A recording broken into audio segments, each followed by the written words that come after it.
Hello and good day, Welcome to the Super Good Camping Podcast. My name is Pamela. I'm Tim. And we are from supergoodcamping.com. We're here because we're on a mission to inspire other people to get outside and enjoy camping adventures such as we have as a family. Whether you're cooking over an open flame, camp stove, or backpacking burner, great food belongs in the wild. Today's guests are all about adventure and appetite. Please welcome Cassy, Tyler, and Tosh from Camp Kitchen. Yay, welcome. Hello. Thanks for coming out, guys. Thanks A for lovely having us. sunny Sunday. Sunny but not warm. It's pretty cold. Not warm. Yeah. Yeah, well, not Tosh. You're not worried about that. What's weather like down where you're at, Tosh? It's been in the low 80s most of the week, so it's at the mid to high 20s. Yeah, it's been quite nice. Sounds terrible. Yes. Yeah, Thinking the same thing. It's full on spring here. All the trees are cracking their buds, and the birds are going crazy. There's cardinals everywhere, just squawking at first light in the morning, and there's a couple apple trees in the backyard here that have all started to come out and bloom. The flowers are cracking out, and so it's pretty nice. Nice. We had a dusting of snow last night. Yes. Well, out here in Peterborough, we can hear the birds chirping. The sun's been beautiful the last couple of days. All the snow has melted to make a gigantic ice skating rink in our driveway. So not all the snow, but it's still like 3 feet of snow. When it melts enough just to create that slippery rink. The black ice that you're walking along the sidewalk, you don't notice it. Mm-hmm. Yeah, exactly. Cool. Sorry, I am just recovering from being sick, and my brain is operating at slower than normal, which is a scary thing. You guys, so we saw you on launch of your new products. Tell us about that how that played out at the Hamilton show for you. Absolutely. You want to take it away? Sure. Yeah, we've been working on our recipes and our packaging and getting comfortable with the machines and all the ingredients for the past, I guess, 2 years now. So I think it was about eight months we set Hamilton as our launch, as our goal. And we really weren't sure if it was attainable. We talked to a handful of people, professionals, and kind of got the if you work really hard, you might be able to hit that goal. And so we worked as hard as we could. We still didn't know for sure if we were going to make the deadline for the show, even up to the week before. We hadn't gotten our packaging yet. But it was all being made. It was just whether we were going to be able to pick it up in time. But thankfully, Tosh was able to run down, I guess, 5 or 6 days before the Hamilton show and picked up all the packaging. And so we just worked around the clock to get everything in the bags. And yeah, no, it's been a long time coming. And being able to launch at the show was really exciting. And it felt good. Well, it was so cool to be there with such a supportive community of people that have been cheering us on since the very beginning, and to also be able to enjoy that moment with Tosh. Our partnership really bloomed. Last May was when we made it official, and so to be able to enjoy that, the three of us, the fruit of our labor, really was just pretty surreal. I think that I'm still kind of coming to terms with the fact that we've actually launched our food and it's in the universe now for people to buy and enjoy. Yeah, the packaging is beautiful, and I know somebody ordered several packages, so I've seen firsthand what it looks like, and the ingredient, the recipes, the meals themselves look really amazing. Thank you. Yeah, and I would say hands down that launching at the Hamilton Adventure Expo was absolutely the right call. That's your target market right there, your target audience. Yeah, it's a really good show. We're really happy to showcase the food there, debut it there. Cool. Yeah. So many people came up to us at the show and were just talking about how excited they were to see an Ontario-based product, a really high quality food on the market. honestly, the show couldn't have gone any better for us. It was fantastic, the reception we got from everybody. Well, I don't think that there was like a single moment where we were able to sit still and do nothing. It was like constant, vibrant conversation with so many people about different adventures they were on and adventures they're about to take. And the question we all love, which is like, what's your favorite meal? So yeah, just being able to talk to people about the recipes and to be able to sell our product in person is just so cool. Cool. Yeah, it's. Well, I want to know the answer to the question. Oh, What sorry. what is your favorite meal? Let's ask Tyler that question. Why me? Because it's the most fun to ask Tyler what his favorite meal is because he created all the meals. I really like the breakfast skillet, the backcountry breakfast skillet. I know it's the breakfast, but I have it for dinner quite often as well. And my Yeah, I can other vouch for favorite that. is one we haven't released yet, so keep some excitement for that one. Oh, you're not gonna tease it? You're not gonna give us No, the sneak peek into what it no, is? because we have 3 meals that are going to be launched sometime this year. We just don't know when they're going to be launched, so I wouldn't want to tease anyone and get someone excited for something that might not happen until November. Yeah. What's your favorite, Tosh? You have to tell your favorite. Yeah, I think mine is the jambalaya. That's really the first meal that Tyler and I ever made together. Like going back, we met initially at the Toronto Outdoor Adventure Show. Just Tyler came up and started a conversation. We were chatting, um, and then I was traveling in the van, and I had this idea of like, hey, do you want to make a cooking video, like prepping for the backcountry together? And so we took over my mom's kitchen, and I brought my little freeze dryer and the one you can see over Cassy's shoulder there. And we made 4 meals over a weekend, just completely taking over my mom's brand new kitchen. And the first one we made was the jambalaya. And the reason for that is that was my favorite ration when I was in the army. And it blew me away just with what was possible with the way the shrimp comes back, the chicken, the sausage and everything, like the amount of protein in that meal, and then how well it reconstitutes. Like you could put it back into a bowl and serve it to somebody in your house and they would never know the difference. So yeah, the jambalaya, like just the personal story for me of like, remembering sitting in the rain in the army, eating cold rations of jambalaya, thinking like this is as good as it gets. And now hanging out by the fire and eating this incredible jambalaya, the whole evolution of it's pretty neat. You're like, oh, this is as good as it's gonna get. Yeah. Yeah, really. I can confidently say that that's one meal that Tim will never try.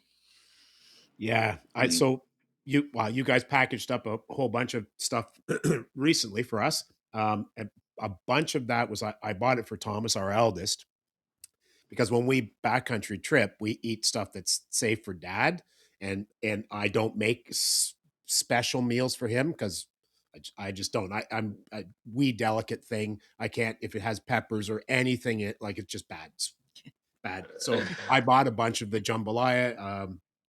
What else was there? There was something else. Oh, so your skillet in the which I think you were out of stock, but it has peppers and stuff. I look at it, it's like, oh, that looks so good. Oh, that's gonna go poorly for me, man. You don't want to be in the backcountry having it go poorly. Yeah. Yeah. That's definitely like the toughest part, I would say, is like everyone's going to have different like dietary restrictions and, different things that they can and can't eat. And so that's been something that we've like tried our best to navigate. But at the same time, it's like because everyone has such different uh, food needs, we're just trying our best to include like a variety and then just run with it. But the hope is that eventually we have, like 25 to 30 meal options so that there really is something for everybody on the menu to choose and enjoy. Yeah, you can't accommodate Tim. Don't worry about it.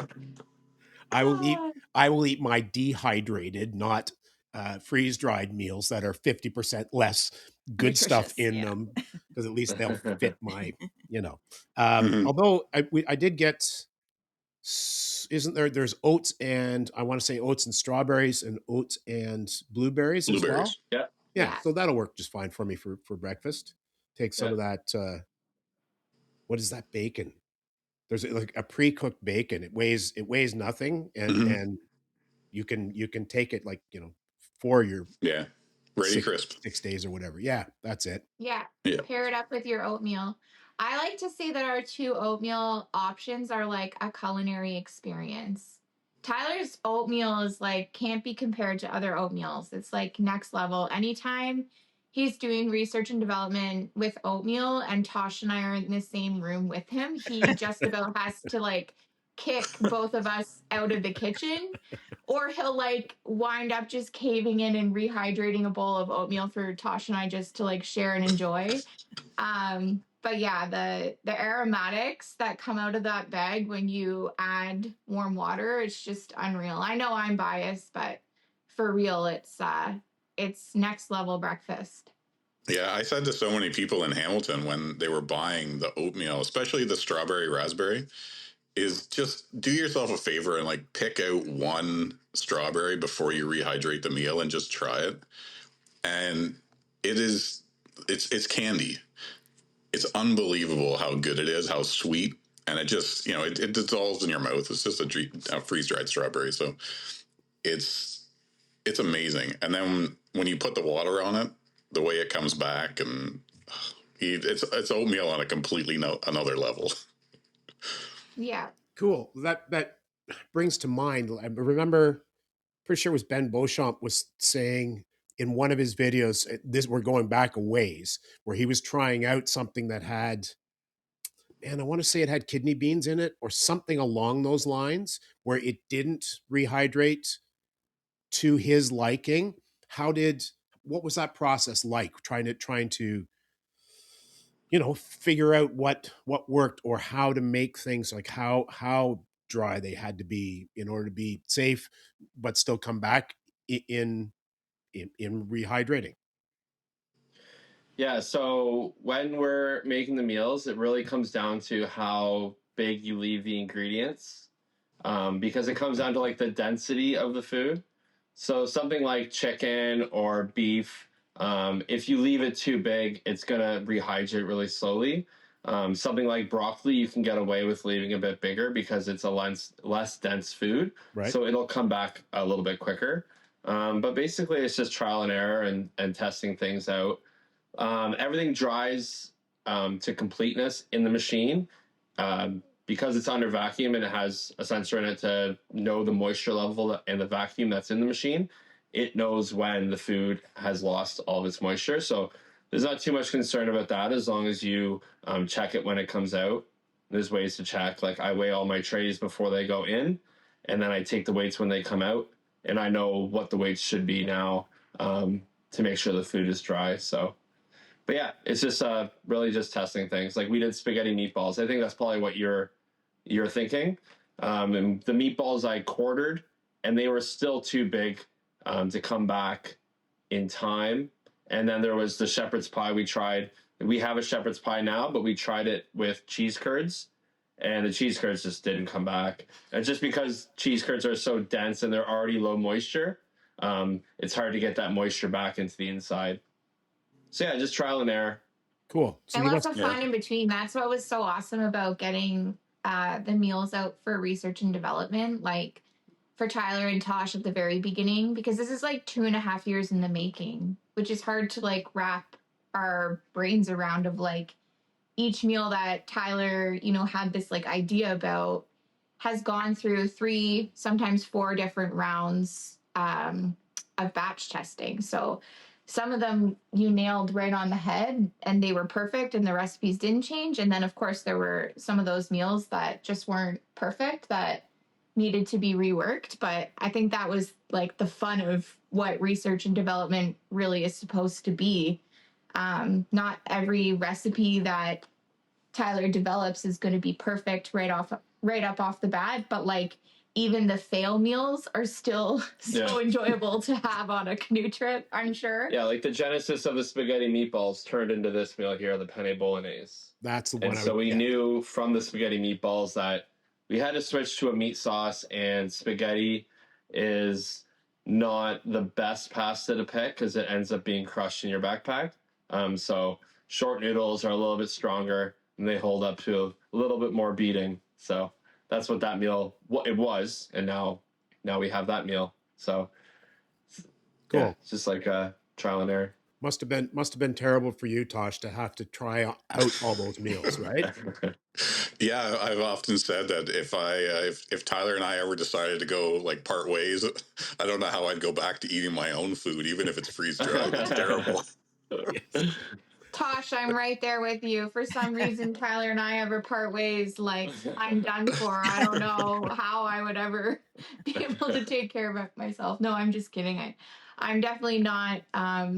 I'm definitely not a chef in our family. Tyler likes to take on most of the roles of cooking at home, but yeah, we're really lucky to be able to test out these meals and even just like in person at HQ, I feel like I have the luckiest job on the face of the planet. Like when Tyler comes at me with a spoon to ask me what I think of something, sometimes I look at him like, are you looking for like a Michelin star rating? Like, I don't know what to tell you. Everything you make tastes good, but I feel like pretty lucky that that's a part of my job at HQ. You don't want his head to get over swollen. So maybe once in a while go, okay, I'll take one for the team. Yeah, exactly. So how many different meals have you got now? Say that again, Pam? So how many different meals have you got now in your repertoire? So we have 6 dinners and 3 breakfasts. 2 of those breakfasts are the oatmeals, and then the 6 dinners. And then we have 2 more dinners and 1 more egg breakfast that will be launched this year. And then after that, who knows what's going to happen. We have a couple other projects that we're going to start working on sometime soon that aren't freeze dried, just like some snack or lunch options, if you will. So we will be getting into some more stuff that either doesn't have freeze dried components to it at all, or have components of freeze dried things mixed in it, or some snack options that are freeze dried. For example, we've been talking about doing some sort of like fruit salad in a way, freeze drying a bunch of fruit and mixing in a bag. Going back to how Tosh was just saying, eating one of those freeze dried strawberries is so good. Can we do like a trail mix that you don't rehydrate, that you just eat freeze dried? Maybe some like grapes, blueberries, strawberries, raspberries. Just something you can eat while you're in the canoe or on the trail. Easy to grab, give you a little bit of that natural sugar boost. So just a couple things like that we want to work on, but we definitely are always doing some meal development as well. Cool. Two questions that kind of go together. So I know you spent ages making the meals to take to the Hamilton show for the launch. How much did you take enough for the what everybody wanted? Because I know that people knew going in that you were going to be launching at the show, so they were actually excited to be going and buying them from you. And what if the answer is what I think it's going to be, why are your dehydrators not running right now?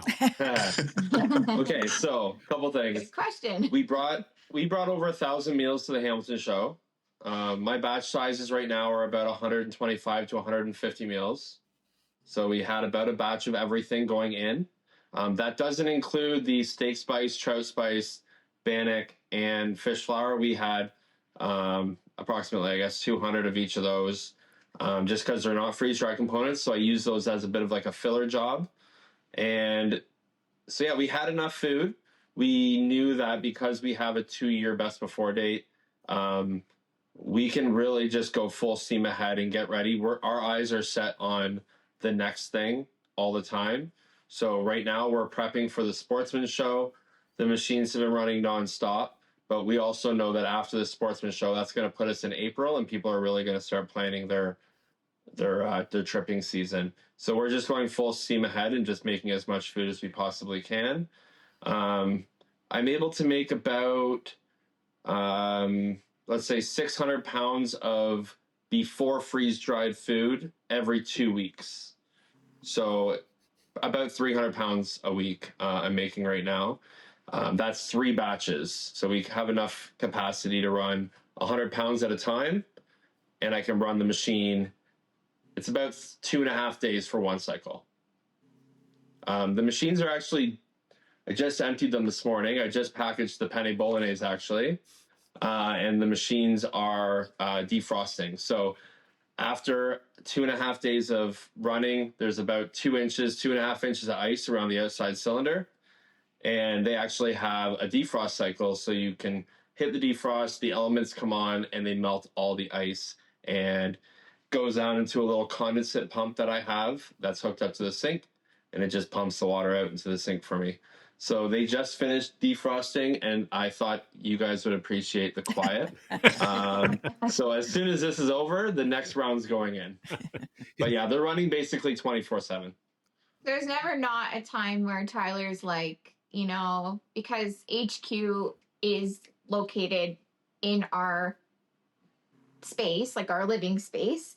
The basement's completely renovated into like obviously a certified kitchen. But sometimes through the day, Tyler will just be at home and just be like, "Hey, peace out. Gotta go check on the freeze dryers and see what's happening." And so it feels like this like whole other life that we also lead, like on the side, where they're just always on and just always running. So it's a huge part of our life. And lots of fun. Leading up to Hamilton, I think the dryers had been running virtually nonstop, either drying or defrosting since October right into January. And we are finishing and packing and loading the trailer and everything to take all these, bins of food down to Hamilton. And we all remark like, "Oh my goodness, it's so quiet down here now." We're walking around the kitchen and you normally have these vacuum pumps running constantly in the background. And it's a really odd sound it's odd and eerie just to hear nothing down here. Because normally you have to like yell at each other to like talk to each other. Usually I'll say something to Tyler and he'll say, "What? What?" And I'm like, "Can you not hear what I'm saying? I've said it like 3 times." But we're just used to that now. It's just our daily life. Tyler, you've mentioned red fife flour, and I know like your fish flour, and even in the ramen noodles you talked to us about last time, you like that. What is it about that flour that you gravitate towards? Well, to be honest, it's a flour that I've been using for probably a decade now. And when this goes back to the restaurant days. So when I owned the restaurant, we were like fine dining, casual fine dining, and hyper local. So I was using as many ingredients, like 50 kilometers. That was sort of like my radius. And I tried to do as much from that 50-kilometer radius as absolutely possible. Even the salt that I was using, I was able to get sea salt from Newfoundland. So ingredients that I couldn't necessarily source local, I was still able to get Canadian. We were about 90 to 95% ingredients from that 50-kilometer range. So it was really important to us. And so when you start talking about flours and finding mills, up here it's challenging. There's not as much. Down in Guelph area, it's easy. There's mills everywhere making really good quality flours and grains. But yeah, I started working with a grain farm around here, and they had a flour called red fife flour. And I didn't really know anything about it, but I really liked the flavor profile and the notes from it. So I started researching it more and more. And it's a flour that it has a really cool heritage and is actually pretty regional to Peterborough.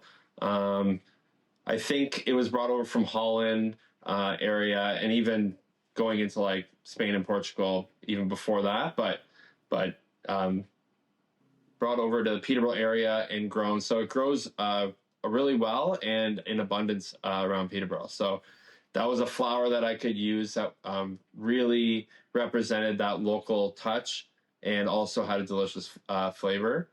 So ever since then, I've really liked using it. During COVID, we actually turned our restaurant into a fried chicken restaurant for I guess maybe 3 months or so, just to change things up. And in the fried chicken dredge, I used the red fife flour, and it gave it such a unique characteristic of that earthy, nutty flavor, but it's a bit more coarse ground. So you end up with that almost cornmeal texture. And so that's when I started using it as a dredge. And that's what inspired me to use it as the fish flour. So we have the red fife fish flour, the shoreline flour that we offer.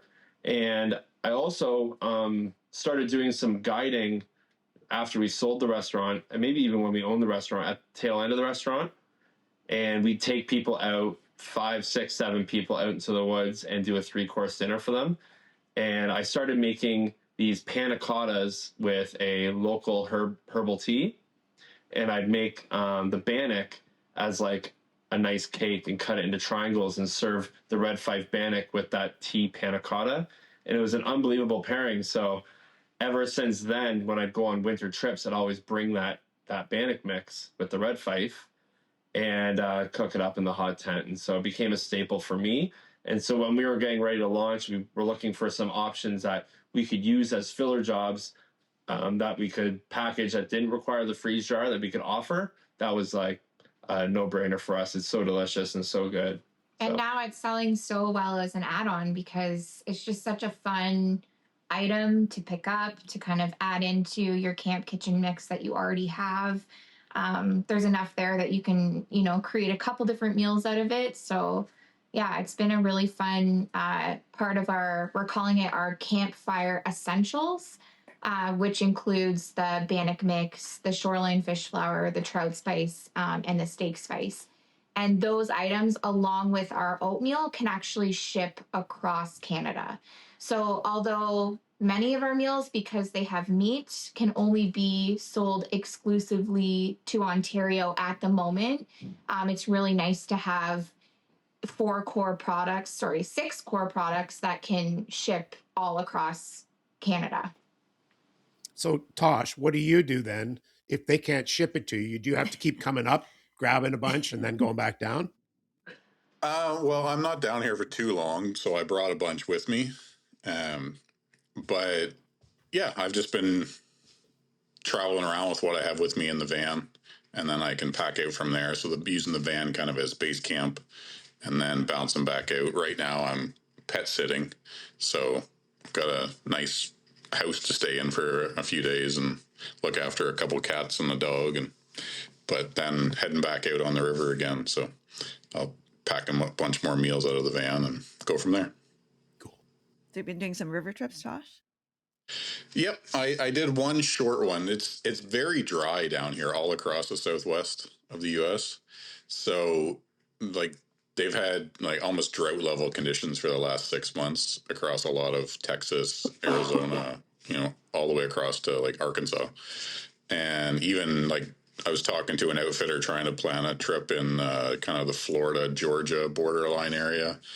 And a bunch of the areas I wanted to go through are really low water, and some of them are even closed right now, just because the water is so low. That's poopy. But yeah, it's a little bit of a headache sometimes. I find down here just trying to figure out all the regulations between the federal and the state, and back in Ontario, it seems so second nature to plan a trip and bounce out somewhere. And actually, what I have realized in coming down here now a few times is that like we really underappreciate how much land we have to use in Ontario to go backcountry camping. Like it's unbelievable to be able to just go out and like, oh, here's 100 kilometers canoe route that just goes through all public land, and then you just don't have that down here, and there's so many more people. But what we have for canoe trails, they have for hiking trails down here. If you're interested in hiking the Southwest, there's nothing like it. You can go do 1,000-mile trail tomorrow if you wanted to. Yeah, no, I couldn't. So Cassy and Tyler, do you have any trips planned? Are you able to get away from the freeze dryers for a little bit? Yeah, so I'm heading out on Thursday for a winter ice fishing trip with Ben Beauchamp. Nice. And that'll be like a 4-day trip. And then come back Sunday and get the freeze jars going again. But I've been able to prep ahead, so there'll be food in them as I go. So they'll be timed good. Yeah. And then our next big thing that we have happening, Tyler mentioned, is the Toronto Sportsman Show in March from the 19th to the 22nd. So we're not really doing much leading up to that because there's going to be so much for us to prepare and have ready, mostly for Tyler, but also for me to kind of prepare behind the scenes and then continue to, ship out orders from the online store, which is doing really well right now. For anyone that doesn't know, campkitchenstore.ca is where you can purchase our meals online. And so, ever since Hamilton, our flow of orders has been really great. So, that's exciting. I spend a lot of my mornings down in HQ packing those orders before I even get my kids ready to go to school so that I can make sure I get those shipments off as soon as possible to the post for people to have for their weekend adventures. So we've been focused on that, but hoping that once we get through the sportsman show, we can do some family camping with our kids.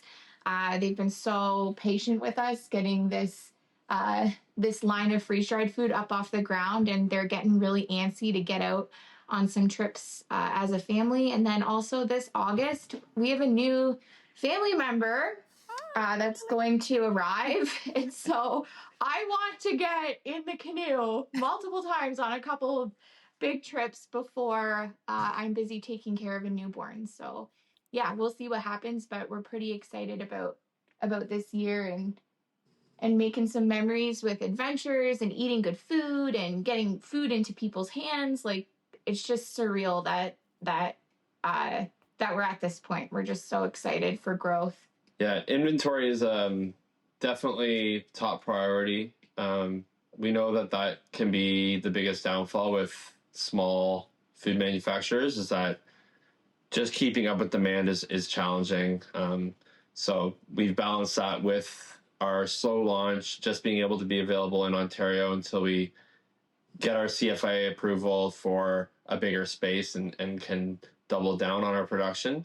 It's kind of like a nice a nice border to have for now, and just making enough food. Like going into the sportsman show, we don't really know what to expect, but it makes a big difference. Every batch that we can get before we go is more food that we're either going to bring back or be able to sell at the show.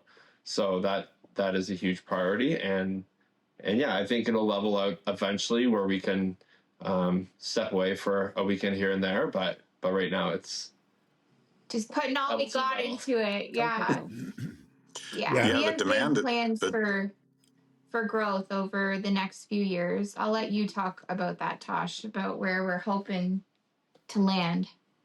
Yeah, so the demand has been amazing. We had really no idea what to expect. We knew there was some people that were interested going into Hamilton, but the Saturday of that show, so the show was Saturday, Sunday, and Saturday we were blown away by, at some points you couldn't get past the front of our booth because there'd be 40 people all in line waiting to get to the table. And we were a little bit concerned, like if Sunday was going to be that busy again, that we could possibly be selling out of food before the end of the show. Turned out Sunday was the big snowstorm, and so the crowds were a little bit smaller, but still was amazing. But that's part, like as Tyler was saying, that's part of our concern is just keeping the machines running and trying to keep up with demand and increase our capacity. So now that we're just selling in Ontario, we're seeming to be able to manage with our space. But if we want to go across Canada or outside of Canada, we're going to definitely need to expand the kitchen and get into a much bigger space and probably be hiring staff. And it's a whole other, kettle of fish at that point. But it's just we're taking all these steps as we grow, and we've sat around the kitchen table I don't know how many times, just draining pots of coffee and scheming up ideas and making plans and talking about the future together. It's been such a fun Some nights partnership. it's like we look at the clock and we're like, oh my gosh, we need to go to bed now. Like it's time to just stop. Or like our brains will start to like physically hurt, and we're like, okay, let's pick up this conversation like again tomorrow.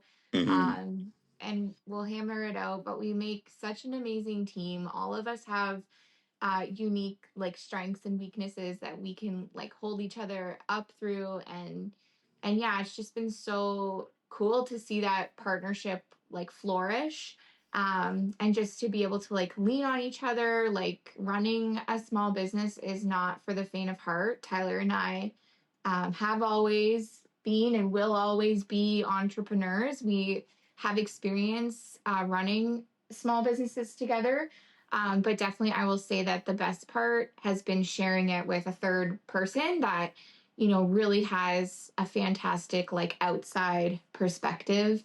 I'm sure Tim and Pam, you know what it's like to be married and to have, your project that you're working on together, and it probably consumes a lot of your time, and you do it together because you love it. And so Tyler and I have been like that since I can remember. And so having that third person kind of come in and give, a bit of a different perspective sometimes, or a different opinion, is like amazing, because I truly don't think that or even a guidance and encouragement. Sometimes you're like, this idea might be crazy, and then Tosh is like, no, it's definitely crazy, or he's like, yeah, let's do it, right? Yeah. So like having that like third point of like confidence and guidance, it really goes a long way as well. Yeah, it's just been the best. So it's nice to be able to share those responsibilities and not have to like stress out alone over things. It's like there's always a solution. And yeah, it's nice to be able to push each other towards big goals. Like Tyler was saying, like gearing up to Hamilton, we talked to so many people that were like, okay, like, good luck with that goal. Like you could do it if hopefully it all works out. And so I, to myself, was thinking like, oh my gosh, I can't believe I set us this like crazy goal to have food for next year. Like I remember being at HQ like last June thinking like, okay, like, can we pull this together in a certain amount of months? Like having the conversations, like, is this going to happen?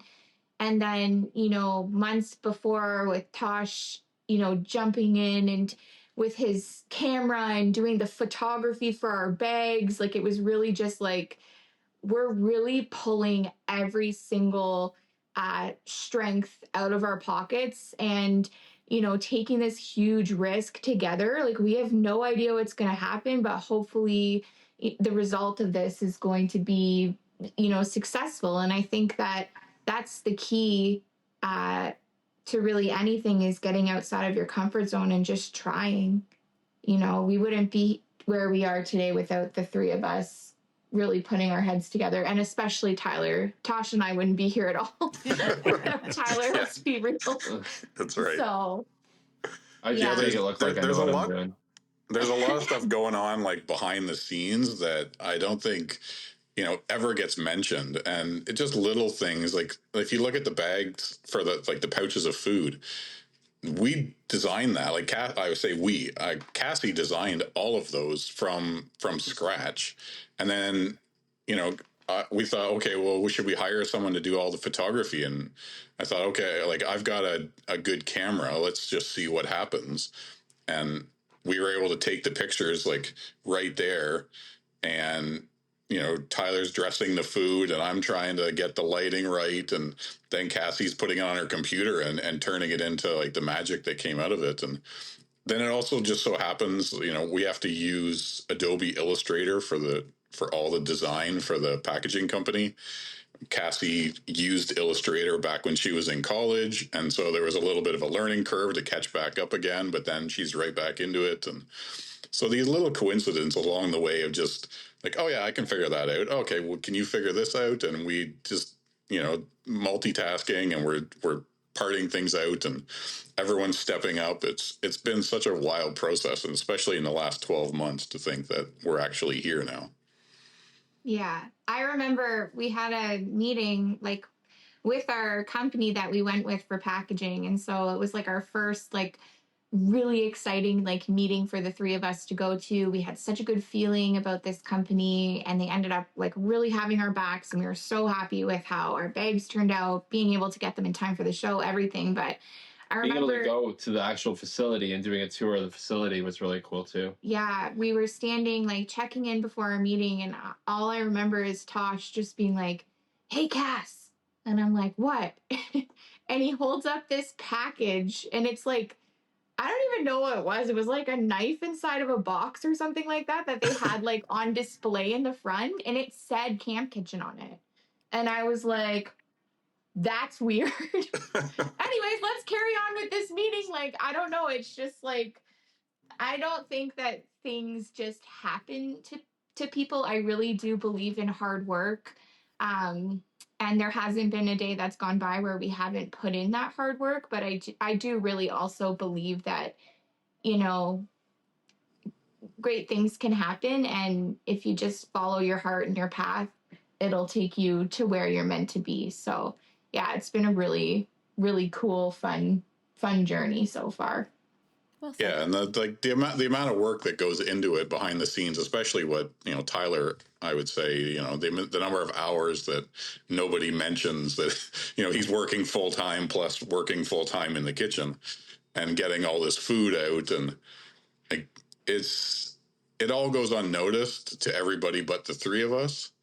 And so we've built this really strong connection through all the work we're doing. And if you ever saw our group chat and you looked at the timelines of when we're texting, it starts at 5:30 in the morning, and then it's going till midnight that night, then starts again the next Yeah. day of just And it's ideas and so funny, questions. like thank goodness for like the reply option, like in a group chat, because like our topics are like one person, like Tyler's We had like trying four to like conversations going at the same time. communicate like something important we need to decide on that's like food related, and then Tosh is jumping in and asking questions about like things that we need to order for like the trade show, and then I'm jumping in and like commenting on like something that I need their approval for like social media. So if someone actually saw into that chat, they would just be like, how are you guys operating through all that? But like somehow we just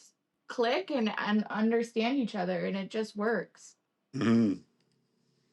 That's excellent. It's yes, all the hard work, yes, all the wonderful things you can pull out of your pockets and stuff, but sometimes, the cosmos just lines up and things go the way that because they're meant to go, right? So Mm-hmm.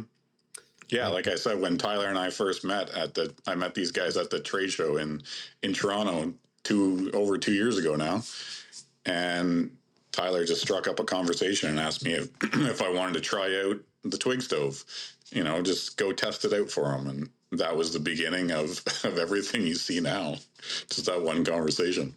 I think just on that topic, I mean, I think that's what put me on to you guys was look because I saw who did I see? Rob, I think, from in the outside. And this it was the size of the surface area of it going, oh, it's not a tiny little thing that's just going to burn all the stuff in the middle of my pan. I can cook on that. Like I could put a Mm-hmm. steak on that thing. And then that's how we just got yakking about things.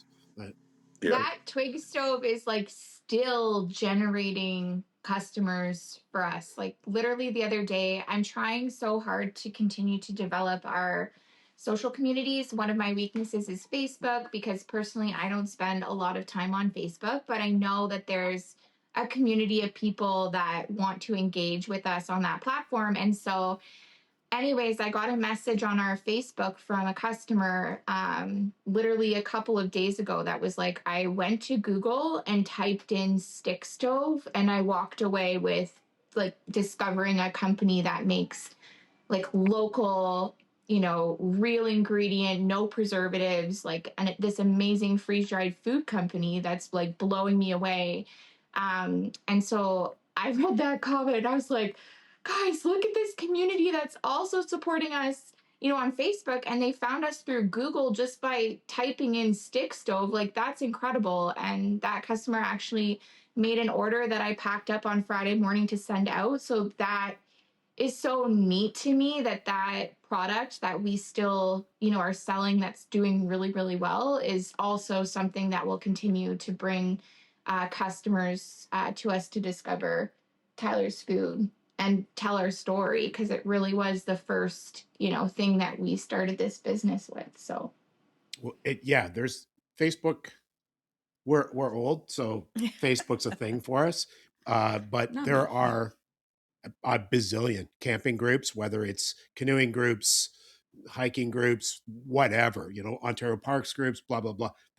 I bet you I belong to like 30 different camping themed groups on there. And they're all pretty, I don't know that hardcore is the right term, but they're all validly interested in things that tend to be Ontario-ish. So, I would think it's a good demographic for you to cater to if it's, it's worth the pain in the butt. I think that a lot of those people are good people and would be your demographic. absolutely, yeah. And I try to tell myself there's only so many platforms that you can really keep your finger on. Like, I've worked in social media content creation now for like the last 15 years of my life, and that's my job. Um, Behind the scenes is maintaining our social media platforms, editing some of Tyler's YouTube videos for YouTube for the Camp Kitchen channel, and really just like planning out and forecasting our content. So predominantly we are on Instagram. You can find us on Instagram at camp_kitch. You can find us on YouTube, same tag at _camp kitch, camp kitchen. On Facebook, Camp Kitchen. And those are really the three platforms that we have social media wise. But one thing that I wanted to mention today also is that we're developing an incredible email newsletter.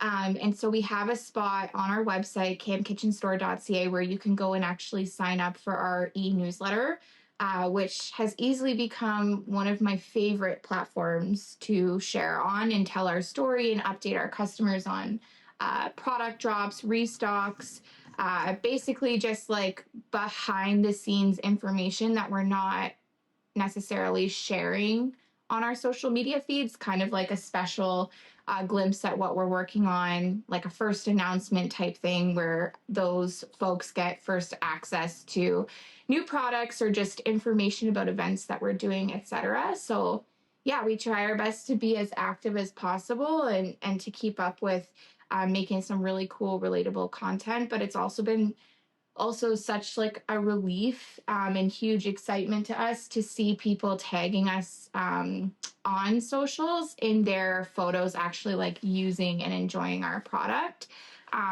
So we're really, really excited about that. There's nothing cooler than like logging on and seeing someone's tagged you in like an amazing picture like of our product camping. Like, that is just so cool, and I know it's going to continue to happen. So yeah, you can find us on all of those platforms. Awesome. Yeah, that's been a pretty cool thing, is just seeing where people are taking the food out on their trips, and you're seeing tags, and I'm sure it's going to continue as we get into the summer camping season, where people are just out all across Ontario or Canada or beyond, and where the food goes. It's pretty exciting to see. Yeah, I'm looking forward to it too. I'm sure there'll be lots of pictures of the big tall kid eating your food. So we'll tag you in that on the Spanish River. On the Spanish River. That's our first. Perfect. Oh, that's a good trip. Yeah, that's awesome. We tried to do it last year, and the Bud car got taken out of service at 7:30 the night before. So it was like, okay. So we did Temagami, which is just I love that trip anyhow. So it's all good. Mm-hmm. Yeah, the West Branch is pretty awesome. Are you going to go all the way up to Biscoe? I have no idea. Organic Boat Shop has organized everything, done all the things. I just show up. Okay. So yeah, that's awesome. I think I was talking to them about that. I think they put in at Sinker Creek, but I'm not 100% sure. Yeah, I don't know. Yeah. If I don't have to plan it, it's not a bad thing. I've been planning trips for decades. It's nice to let somebody else do it once in a while. Yeah, it's a good trip. Tyler and I took a run down the East Branch last summer or the year before, and yeah, we had a great time. His like kind of his introductory to whitewater tripping was on that river. Yeah, it was awesome. Yeah. Yeah, they are. And it's also nice to do. I mean, we all trip together, but most of the time I trip with our eldest. And it was, I think there were 9 of us on that trip. And it was the first time I'd ever done anything that big since way back when I was in Scouts. And it was a fantastic experience. Like everybody was just cool. They were chill. They were there to do what we were there to do. So it was very Yeah. quite Oh, enjoyable. that's perfect. We'll drag some of your meals out with us on this one for sure. Get lots of pictures, because I think the whack of us posted like an absolute ton of social media stuff.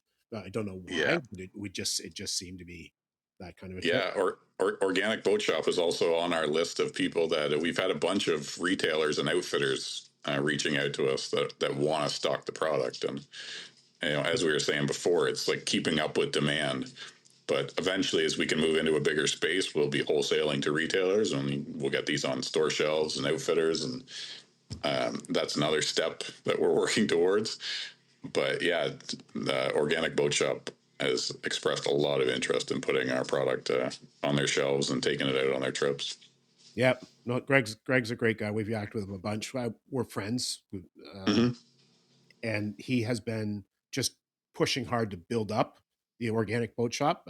And when he sees stuff that it goes bing in his head, he chases it down. So Yeah, he'd be a super easy guy to work with.